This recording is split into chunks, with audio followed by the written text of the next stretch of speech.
Hi, this is Daniela Wolf with Bestie Life, the podcast, and this is your community to support you through the little and not so little events that make up your day-to-day life.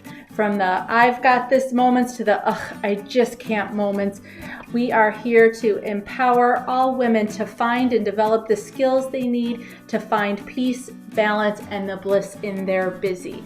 Through solo episodes as well as interviews with amazing women who share their journey and their story and how it works for you. I hope you find the inspirations to make you laugh, think, as well as maybe rethink what you thought you knew, and connect as we realize that we are all living similar ups and downs and don't have to do it alone. So excited for you to hear this episode, and thanks so much for joining me today. Hi, this is Daniela with Bestie Life, the podcast, and today I'm excited for you to meet Amy Traugh. She is a self-proclaimed chaos coordinator and mom of two. She is the founder and CEO of the Moms on a Mission community and host of the Motivated Mompreneur Podcast, which I'm so excited to be part of as well. She has made it her mission to empower and educate fellow moms with the tools and tactics to grow their businesses and ensure that no woman feels alone in their journey. So thank you so much, Amy, for joining me today. Oh my gosh, it's my pleasure. Thank you so much for inviting me to be a part of your podcast.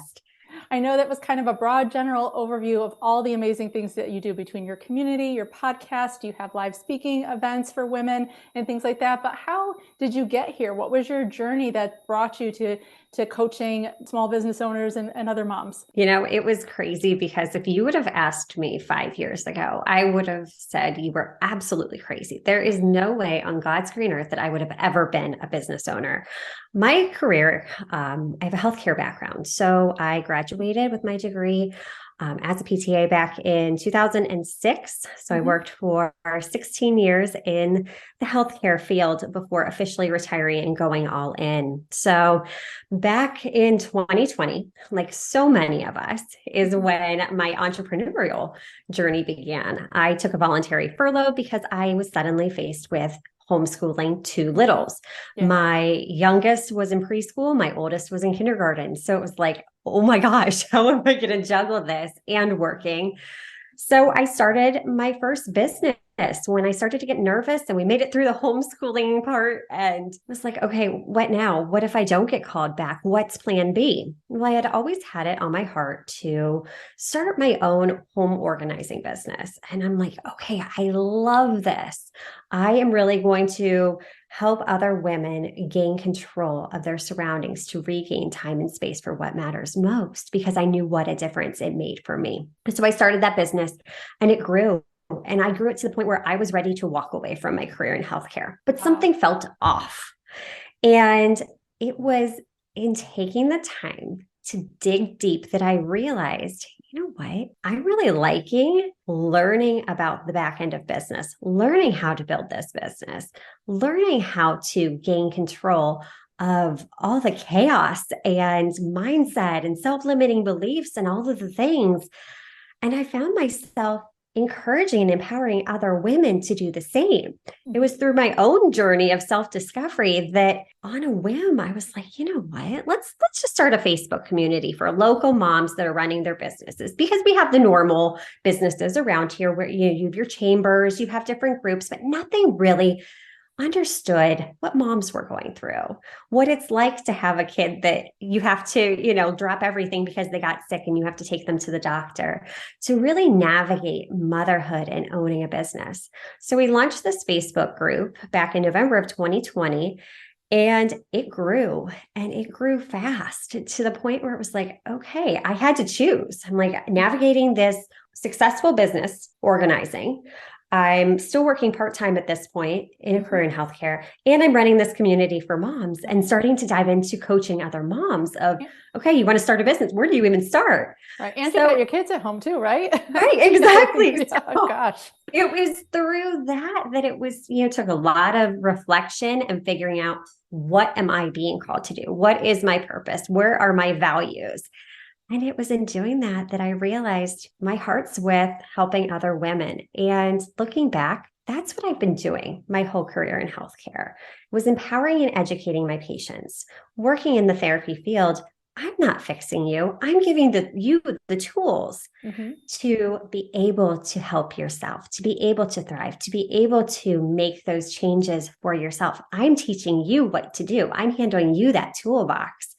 So really for me, it's been a wild ride, and I would have never thought it would have led me to this point, but now it just feels so good to be all in. My energy is in one place, and I just feel like I finally found my purpose. That's amazing. I love the story of the journey, because I think we do sometimes, we pick one path and it might be something that was right at that time, but we do grow, evolve, and just that learning process found as well. Starting a business, even though I know my stuff, learning how to grow a business, learning all the back end stuff is its own separate education. And you do change and evolve in that process as well. And being able to share that and channel it and generalize it too, because it's not a one size fits all. I think it's amazing, the correlation between your physical therapy and this, that it does just fit so well. Exactly.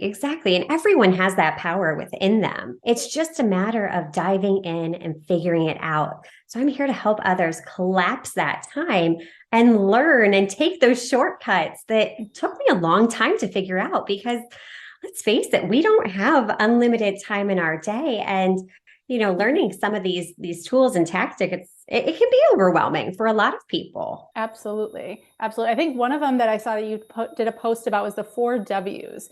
Can you share a little bit about that? Because that was definitely, when I read it, I think it has a lot of information for so many, whether you're a business owner or not. Oh my gosh, absolutely. So in business, it is so important that you know your 4 W's. The first one is who. Who are you speaking to? Who does your product or service benefit? If you don't know who you're speaking to, you're just going to be throwing spaghetti at the wall, because you can't nail down that messaging. The next one is what. What does your client need? What are their desires? What do they hope for? What's that transformation that they want? You may be just doing something like selling skincare products, but you know what? That mom really desires that little bit of self-care, that feeling she gets when she wipes off that mask, that her skin just feels so fresh and clean and smooth. She see what that desire is. And then where? Stop trying to be everywhere. I think so many times we think when we're first starting a business, I need to be on Instagram and TikTok and LinkedIn and Facebook and whatever new platform is popping up, because it seems like every couple months there's something else. Identify where your ideal client is.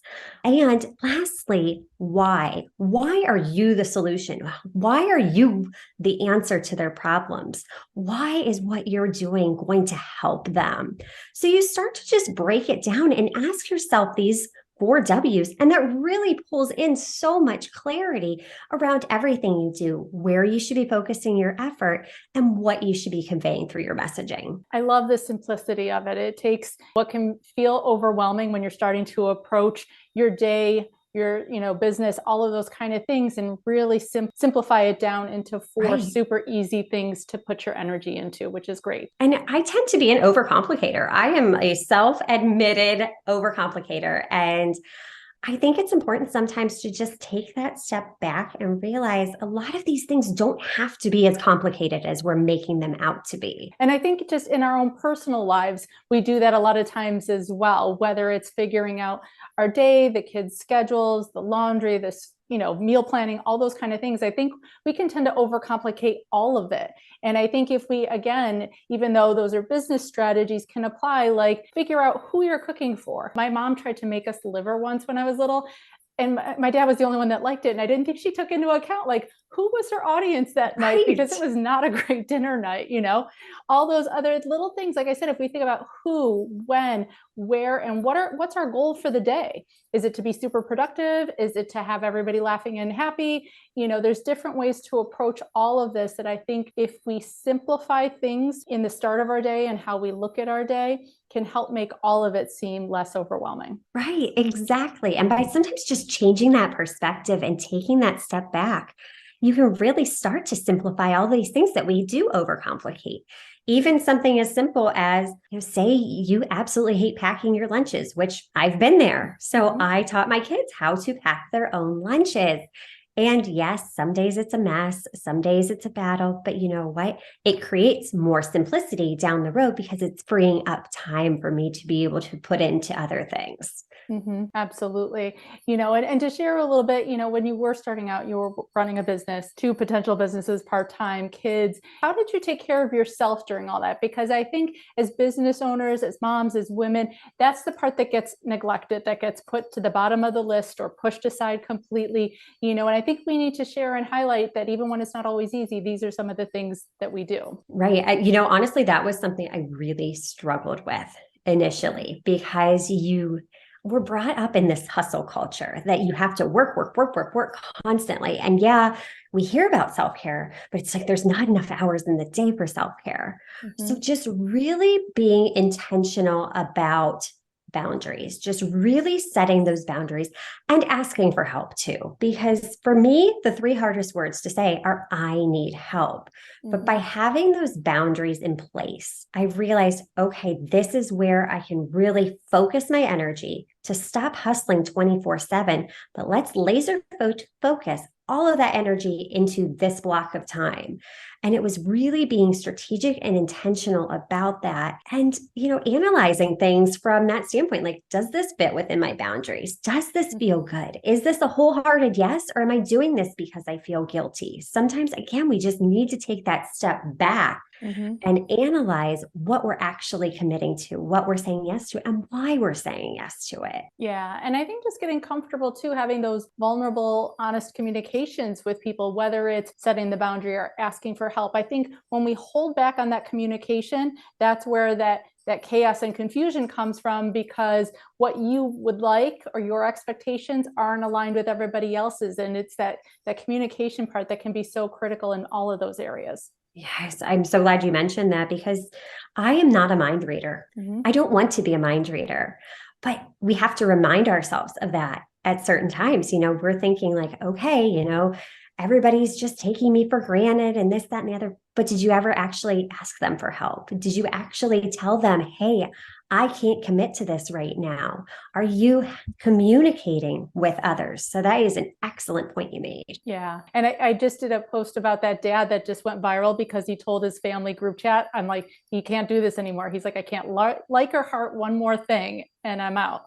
It's funny, but I think sometimes to realize if we start small, whether it's that first no, that first boundary, start with something small that's not important, that's not maybe at work or with people you don't know as well, is how you get more comfortable. It's that practice that helps in all of these areas. And so I love that, even though it's just a family chat, start with something small at home, like, I'm not going to pick up your shoes today, or I need you to do this. And that's where I think we get comfortable then with that process. Yeah. And that's so important too that you said practice, because it's not going to be an overnight change. The heavens aren't going to open up and, life is perfect.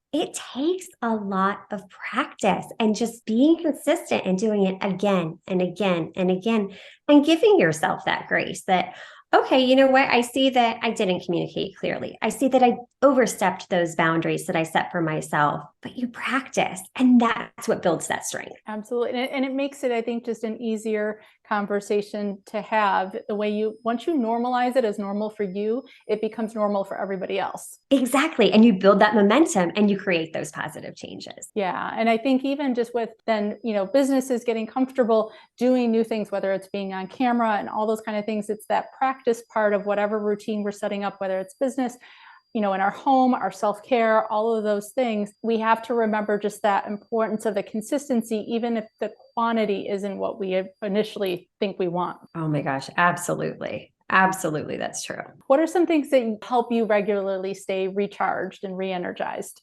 I would say one of the things is once a month, my husband and I have a date night. That is a non-negotiable on the calendar because first and foremost, I am a wife. And if my relationship with my husband is not solid, that's going to impact my family.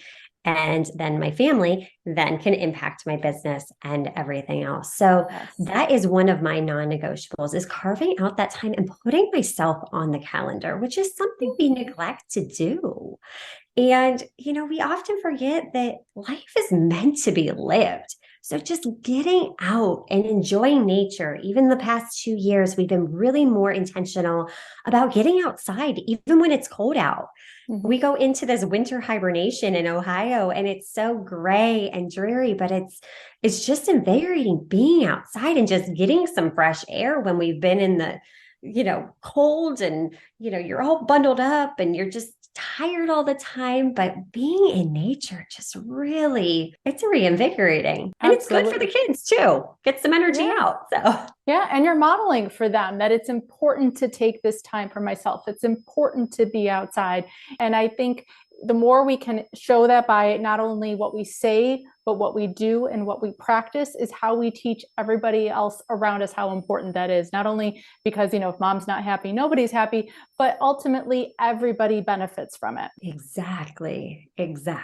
So gratitude is another form of self-care that I always love to talk about because I think it's so simple, but so taken for granted and neglected in a lot of ways. And so what would you say are some of the things that you're the most grateful for? I'm grateful for the little things.